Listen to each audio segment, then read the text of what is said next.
Welcome to my playroom. Today we're going to be talking about how sensory needs affects eating for kids with ADHD. Kids and adults with ADHD are more likely to have sensory processing challenges than neurotypical peers. So let's talk about how this affects eating. Hi, I'm Dr. Taylor. I talk about healthy relationships with food for kids and feeding kids with ADHD. The very best type of professional to work with for evaluating your child's sensory processing challenges and providing support for you is an occupational therapist or an OT. Working for an OT for my kids was life-changing for our family. Speaking of OTs, I saw this analogy on the OT Butterflies page. Here's her Instagram account. And I thought it was so great. I've seen a couple other OTs and other creators share about it. And now I use this all the time. So I'm going to share it with you here. And I think it's a great place to start for this video. So everybody has a sensory cup. Some people have bigger sensory cups and some people have smaller sensory cups. So the size of someone's sensory cup is how much sensory input, the water, that they can tolerate throughout the day. Now, when someone's sensory cup overflows, they become overstimulated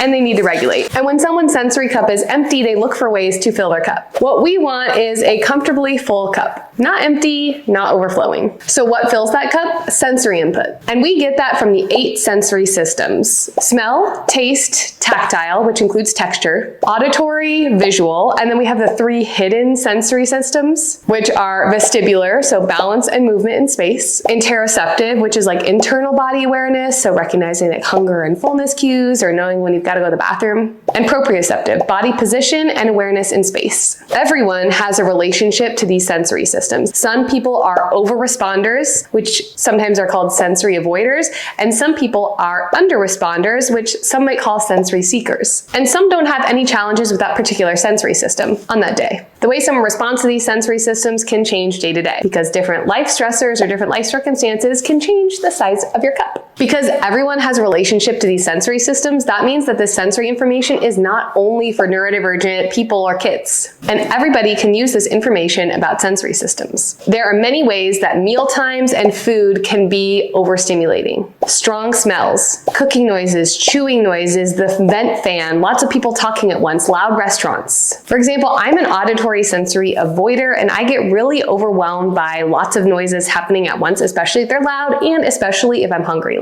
Especially if I'm hungry. So I frequently use these loop earbuds like the hour before dinner.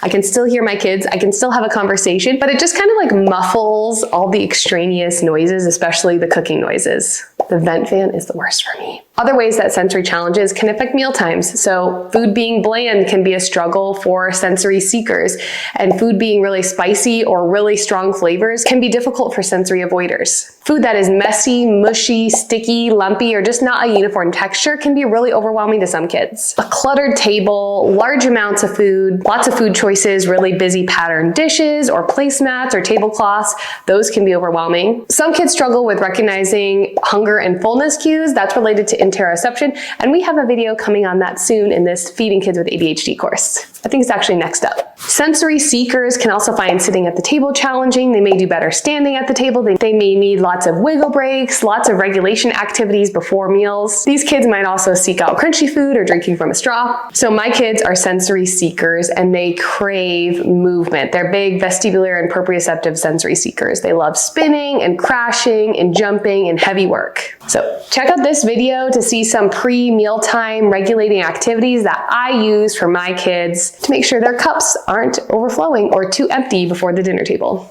So if your child is sensory overwhelmed before coming to the table, like they're overwhelmed from the chaos of school, or they're overwhelmed or overstimulated from getting dressed in the morning, their sensory cup is overflowing. They're feeling stressed with struggling with homework or dealing with a tough friend situation at school or navigating a parent's divorce. Their sensory cup is smaller that day. All of these things make it harder to navigate a food that's challenging, a food that's new or overwhelming. And that is why it is so important, like tip-top priority, to help your kids regulate before meal times and before snack times, and to consider these sensory needs when we're offering foods. We can be strategic when we're offering new foods or offering a challenging food by offering it at a time when the child's cup is not overflowing. And we can also lower the expectations for trying a new food, trying a food that's not a safe food, eating a food that they don't love or that they're not super comfortable with on a day when they are overwhelmed and overstimulated. And we can also do things things like modifying the environment, modifying the food, and providing our child with tools and strategies to help our kids feel safe and comfortable at the table. So providing them with that felt safety at meal times to accommodate their sensory needs. Because ultimately this dysregulation is their nervous system going, this is not a good situation. And we don't want that at the table. We want our kids to feel safe and have a positive mealtime experience. Let's talk about sensory needs in the comments. Tell me your questions that you have about sensory challenges and eating for kids with ADHD. Don't forget to like this video and subscribe so you don't miss the rest of my Feeding Kids with ADHD video course. That's it for today. See you next time. Bye.